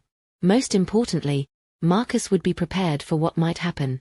We explained to him, in age-appropriate language, that his daddy might show up at Thanksgiving dinner, that he wasn't required to talk to or hug his father if he didn't want to, and that there were adults nearby who would keep him safe no matter what happened. Is Daddy still sick? Marcus asked when we finished explaining the situation. He was 8 years old but seemed older, more serious than any child should have to be. Yes, sweetheart, Rebecca told him, stroking his hair. Daddy is still sick, and sometimes when people are sick, they don't make good choices. But we're going to make sure you're safe, and you don't have to do anything that makes you uncomfortable. What if he wants me to go outside again? The question was asked in such a small voice that it nearly broke my heart. That's not going to happen, I told him firmly. There are going to be adults watching who won't let anyone make you go outside if you don't want to. Your job is just to be a kid, to eat turkey and watch football and let the grown-ups worry about everything else. By noon, everything was in place. Marcus was playing with Lego blocks in my living room, Rebecca was helping me finish cooking dinner in the kitchen, and I had sent Trevor a text message that simply said, Marcus is at my house for Thanksgiving dinner. If you want to see him, come over. But if you cause any problems, I'm calling the police immediately. He responded within 5 minutes. Thank you, Mom. I knew you'd do the right thing. This is going to be perfect. Perfect. The word made my skin crawl, because I knew that Trevor's definition of perfect bore no resemblance to reality. In his mind, he was about to have a heartwarming reunion with his son that would prove to everyone that he was a wonderful father who had been unfairly maligned. In reality, he was walking into a trap that would document his unfitness as a parent and provide the evidence needed to protect Marcus permanently. At 1:30 p.m., I saw Trevor's truck pull into my driveway. He sat in the cab for several minutes, and I could see him looking at himself in the rearview mirror, apparently trying to compose himself for what he viewed as his moment of vindication. When he finally got out of the truck, I was shocked by his appearance. He'd clearly made an effort to look presentable, clean clothes, recently shaved, hair combed, but there was something manic in his movements, something unhinged about the way he practically bounced up my front walkway like he was approaching a party rather than a potential confrontation. I opened the door before he could knock, wanting to control the interaction from the very beginning. Trevor, I said, keeping my voice neutral. You look sober. I am sober, Mom.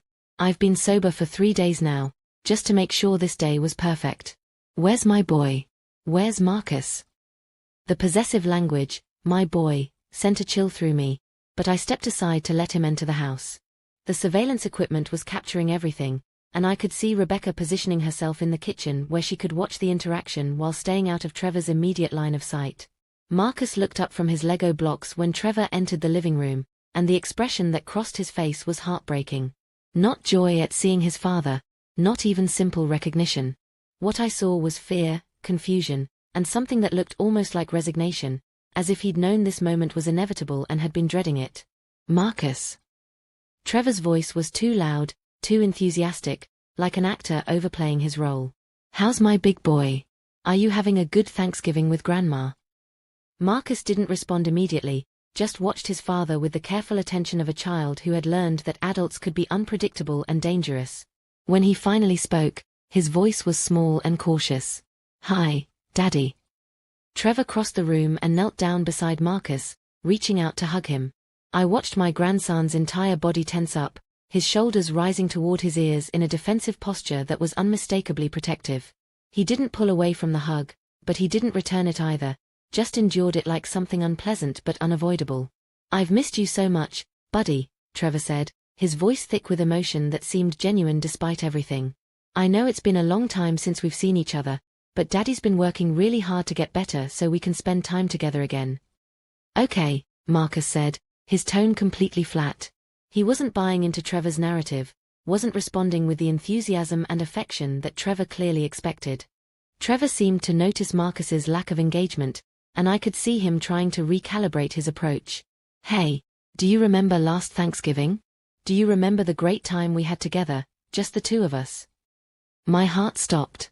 He was actually going to try to convince Marcus that his trauma had been a positive experience, that nearly freezing to death had been some kind of father-son bonding adventure. Marcus looked confused and a little frightened. I remember being cold, he said quietly. Cold. Trevor's voice was still artificially bright, but I could hear an edge creeping into it. You couldn't have been cold, buddy. We were inside the whole time, having dinner and watching football. Remember the turkey I made? Remember how we talked about all the things we were grateful for? I could see Marcus becoming more distressed, his eyes darting between his father and the adults in the room, trying to understand why his father was insisting that things had happened that he knew hadn't happened.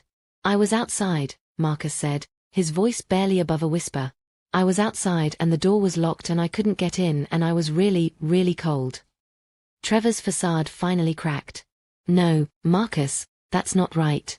Your mom has been telling you lies about that day. We had a beautiful Thanksgiving together, just the two of us. You were happy, you were safe, you were loved. Don't let anyone tell you different. And that's when Marcus, my 8-year-old grandson who had been through more trauma than any child should have to endure, stood up from his Lego blocks and looked his father directly in the eyes. You left me outside, he said, his voice clear and strong and completely certain. You left me outside and I was scared and cold and I didn't know if anyone was going to help me. Grandma saved me, but you left me outside. The silence that followed was deafening.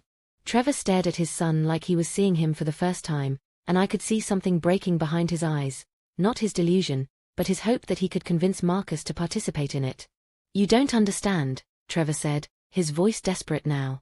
You're too young to understand what really happened. But when you're older, when you remember properly, you'll see that Daddy always took care of you. That Daddy loves you more than anything in the world. But Marcus was done being manipulated. I understand that I was cold and scared and you weren't there when I needed you, he said. And I understand that I don't want to be alone with you anymore. That's when Trevor snapped. The transformation in Trevor was instant and terrifying. One moment he was kneeling beside Marcus, trying to maintain his facade of loving father. The next, he was on his feet, his face twisted with rage and something that looked like genuine hatred. You little brat, he snarled at Marcus, his voice completely different from the artificial sweetness he'd been using moments before. I am your father. I gave you life, I gave you everything, and this is how you repay me? By believing lies and disrespecting me in front of my own mother. Marcus shrank back toward the couch, his eyes wide with the kind of terror that no child should ever feel in the presence of their parent. I started to move toward him, but Trevor whirled around to face me. "This is your fault," he said, pointing an accusing finger at me. "You and Rebecca have poisoned him against me. You filled his head with lies and turned my own son into a stranger who doesn't even remember the best day of his life." "Trevor, you need to calm down," I said, trying to keep my voice steady while my heart hammered against my ribs. "You're scaring Marcus." "I'm scaring him? I'm scaring him." Trevor's laugh was harsh and bitter. "His own father scares him because you people have convinced him that love is abuse, that care is neglect, that the best father in the world is some kind of monster." He spun back toward Marcus, who was now pressed against the back of the couch, trying to make himself as small as possible. "Marcus, look at me. Look at your father. I have never, not once, done anything to hurt you. That day last Thanksgiving, I gave you the most beautiful holiday a boy could ask for. We ate together, we laughed together, we were happy together. And now you're telling me you don't remember any of that. You only remember being cold." "Because I was cold," Marcus whispered, his voice so small I could barely hear it. "Because you left me outside and I couldn't get in." Trevor's face went completely white, then flushed red with fury. "Stop saying that. Stop lying about your father. I never left you outside, that's not what happened. I don't know why everyone is trying to make me into some kind of villain, but I won't stand for it anymore." He started pacing around my living room like a caged animal, his movements aggressive and unpredictable. I could see Rebecca in the doorway between the kitchen and living room, her phone in her hand, probably ready to call the police if things escalated further. "I've lost everything because of this lie," Trevor continued, his voice rising with each word. "My marriage, my custody rights, my relationship with my son, my own mother's respect. All because people can't accept that I'm a good father who had one bad day with drinking but never, ever hurt his child." "Trevor," I said, trying to interrupt his spiral, "maybe we should." "No." He slammed his fist down on my coffee table, making Marcus jump and whimper. "I'm not leaving until my son admits the truth. Until he stops this ridiculous story about being cold and abandoned and remembers what really happened that day." That's when I realized that Trevor wasn't just delusional, he was dangerous. His grip on reality had become so tenuous that he was willing to terrorize his own child rather than face the truth about what he'd done. And he wasn't going to leave peacefully. He was going to keep escalating until someone got hurt, and that someone was likely to be Marcus. I looked at my grandson, huddled on the couch with tears streaming down his face, and something inside me snapped. Not into rage, exactly, but into a cold, protective fury that I'd never felt before. This was my grandchild, my responsibility, and no one, not even my own son, was going to traumatize him in my house while I watched. "Rebecca," I called out, my voice steady and clear, "take Marcus to the car. Now." "What? But..." "Now, Rebecca. Take him and go." Trevor spun around to face me. "They're not going anywhere. We're going to stay right here until this is resolved, until Marcus admits that his father never hurt him, until everyone stops treating me like some kind of criminal." "Rebecca," I said again, not taking my eyes off Trevor, "take Marcus and go to your parents' house. I'll handle this." I could see Rebecca hesitating, torn between wanting to protect Marcus and not wanting to leave me alone with Trevor in his current state. But she must have seen something in my face, some determination or resolve, that convinced her to trust my judgment. "Come on, sweetheart," she said to Marcus, moving quickly to scoop him up from the couch. "Let's go see Grandpa and Grandma." Trevor moved to block their path to the front door. "Nobody leaves until this is settled. Nobody leaves until my son tells the truth about what happened last Thanksgiving." "Move aside, Trevor," Rebecca said, her voice shaking but firm. "You're not supposed to be here, you're violating the restraining order, and you're scaring Marcus. Let us pass." "I'm scaring Marcus? His own father is scaring him? Do you hear how insane that sounds?" Trevor's voice was getting higher, more frantic. "I love him more than life itself.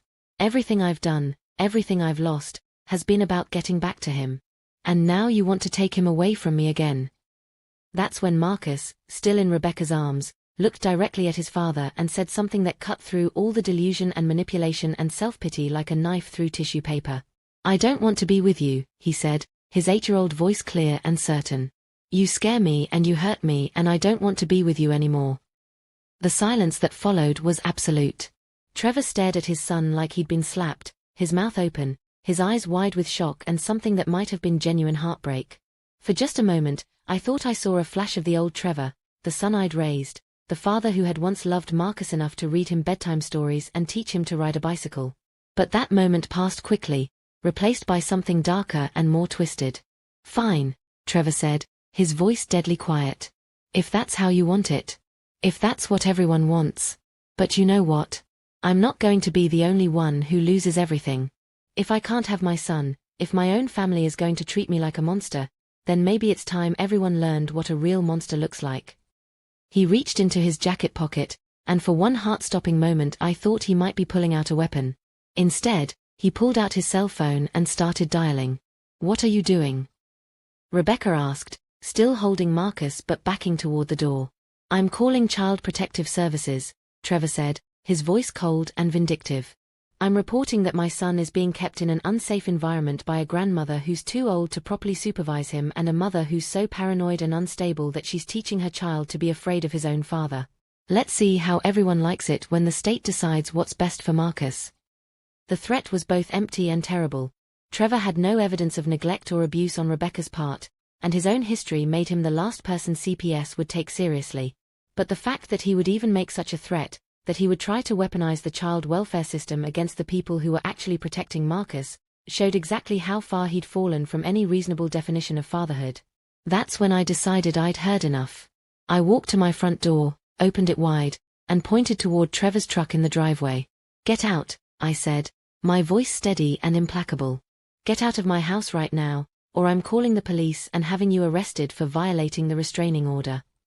Trevor looked at me like I was a stranger. "Mom, you can't be serious. I'm your son. Your only son. You're really going to choose them over me?" "I'm choosing Marcus's safety over your delusions," I replied. "I'm choosing to protect my grandson from further trauma instead of enabling your refusal to face reality. And if that means losing you as a son, then that's a price I'm willing to pay." "You don't mean that." "I mean every word of it. You have 30 seconds to leave voluntarily, or I'm calling 911. Trevor looked around my living room like he was seeing it for the first time, taking in the surveillance cameras that were recording everything, the cell phone in Rebecca's hand, the determination in my face. Finally, he seemed to understand that this wasn't going to end the way he'd imagined. "This isn't over," he said, headed toward the door. "I'm his father, and I have rights. Court orders and restraining orders and vindictive families can't change that. I'll find a way to get my son back, and when I do, everyone will see the truth." He paused in my doorway, looking back at Marcus one more time. "I love you, buddy," he said, his voice breaking. "No matter what anyone tells you, no matter how much they try to turn you against me, remember that your daddy loves you more than anything in the world." Marcus didn't respond, just buried his face in his mother's shoulder. After Trevor left, the three of us sat in my living room for a long time, none of us quite able to believe what had just happened. Marcus was exhausted from the emotional strain, Rebecca was shaking with residual adrenaline, and I was processing the reality that I had just permanently severed my relationship with my son in order to protect my grandson.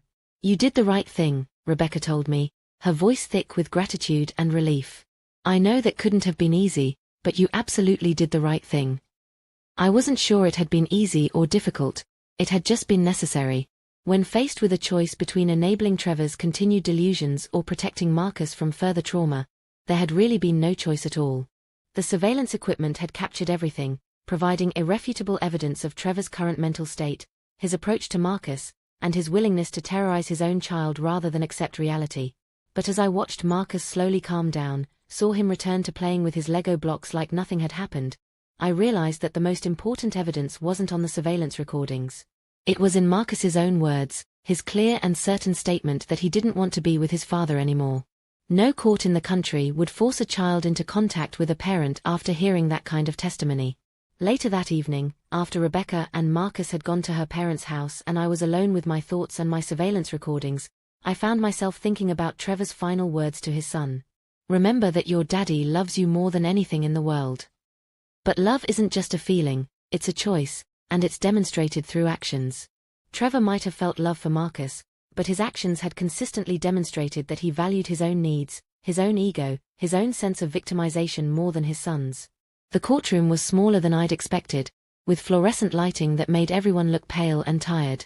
It was December 15th, nearly a month after our Thanksgiving confrontation, and the emergency custody hearing that would determine Marcus's future was finally underway. I sat in the back row, my hands folded in my lap, watching my son's lawyer try to salvage what remained of Trevor's parental rights. The surveillance footage from Thanksgiving Day had been devastating. 27 minutes of high-definition video and crystal-clear audio that captured everything. Trevor's violation of the restraining order, his intimidation of Marcus, his complete inability to acknowledge the reality of what had happened the previous year, and most damning of all, his threat to weaponize child protective services against the people who were actually protecting his son. But it was Marcus's testimony that sealed Trevor's fate. The judge had interviewed Marcus privately in her chambers, with only a child advocate present, and when they returned to the courtroom, the judge's expression told me everything I needed to know. After speaking with Marcus, Judge Martinez said, her voice formal but not unkind, and reviewing all the evidence presented, including the surveillance footage from November 23, the psychological evaluations, and the extensive documentation of Mr. Patterson's behavior over the past year. This court finds that continued contact between Trevor Patterson and his minor son would be detrimental to the child's physical and emotional well-being. Trevor's lawyer had tried everything, arguing that the surveillance footage was obtained illegally. It wasn't, since it was recorded in my own home, claiming that Trevor's completion of alcohol treatment should restore his rights. He hadn't completed it. He'd been kicked out for behavioral violations, and even suggesting that Marcus had been coached to fear his father. Dr. Walsh's testimony about trauma responses had quickly dispelled that notion. But the most telling moment came when the judge asked Trevor directly if he acknowledged that Marcus had been left outside in dangerous cold for 3 hours on Thanksgiving Day 2022. Your Honor, Trevor said, standing at the defendant's table in his ill-fitting suit, I maintain that the events of that day have been grossly misrepresented.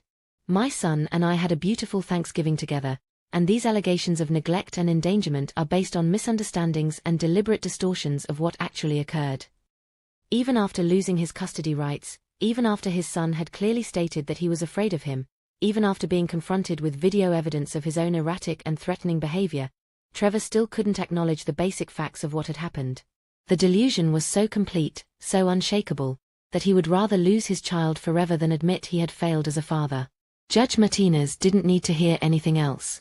Mr. Patterson's continued denial of established facts, combined with his demonstrated inability to prioritize his child's well-being over his own emotional needs, makes it clear that he poses an ongoing risk to Marcus's safety and psychological development. Therefore, this court is terminating all parental rights of Trevor Patterson with regard to the minor child Marcus Patterson, effective immediately. The gavel came down with a sound that felt final in a way that few things in life ever do. Trevor was no longer legally Marcus's father. He had no rights to contact, custody, or visitation. He couldn't show up at school events, couldn't send birthday cards, couldn't attempt any form of communication with Marcus without facing criminal charges. Rebecca cried, not from sadness, but from relief so profound it seemed to pour out of her in waves.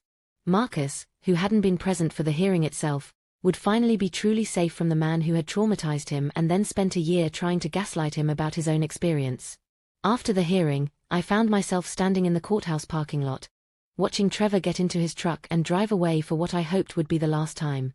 His lawyer had explained that he could appeal the decision, but given the strength of the evidence and his continued refusal to acknowledge reality, any appeal was likely to fail. I felt empty. Not sad, exactly, and not happy either. Just hollowed out by the recognition that the son I had raised and loved for 43 years no longer existed, and hadn't existed for a long time. The man who drove away that day was a stranger wearing Trevor's face, someone whose need to be right was stronger than his love for his child, whose ego was more important than his son's safety. That evening, Rebecca brought Marcus to my house for what she called a celebration dinner. Though it felt more like a funeral for the father he'd never really had and the family unity that had been shattered beyond repair. Marcus seemed lighter somehow, as if a weight he'd been carrying for over a year had finally been lifted from his small shoulders. "Grandma, he said while we were cleaning up after dinner. Does this mean I don't have to be afraid of Daddy anymore?" The question broke my heart and mended it simultaneously. That's right, sweetheart. You never have to see him or talk to him or worry about him showing up somewhere unexpectedly. The judge made sure of that. Good, Marcus said with the simple certainty that only children possess. I was tired of being scared all the time.